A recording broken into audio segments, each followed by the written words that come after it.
we have been accepting the way we do the way we teach certain disciplines, the way we do, for example, history. And this has resulted in the exclusion of part of the communities that make several countries. So if we look at Britain, that has excluded extra-European literature and bibliographies and knowledge-based expertise as well. So it's very important to address these issues and to respond to the vibrant, changing faces of our communities. If you don't have a good, thorough historical and cultural framework for science, then you become prone to committing the same kind of mistakes that scientists have made in the past. So we know that scientists, for example, had very damaging, dangerous and fallacious ideas about human difference in the 19th century.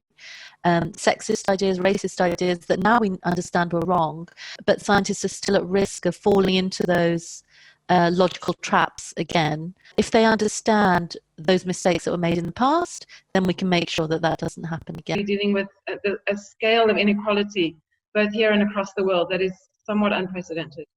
And certainly racial justice has a key part to play in that context. But I wanted to find a language in which we could think about the redistribution of multiple dimensions of the university, because after all, the university is such a complex entity. And so one that speaks to economic pressures, racial injustice, but also, Madhu, in many ways, notions of how we might redistribute the sense of belonging in an institutional context.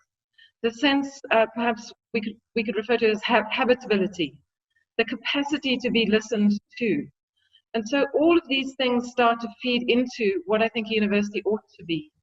And part of that process for me is wresting it away in a decolonial manner, but also in a broader manner, not only from the remnants of the colonial university, but also from the languages of the technocratic and neoliberal university, which really doesn't want us to think about these questions of symbolic injury, belonging, economic justice, and some kind of system of reciprocities, which I think also has to be at the heart of a university.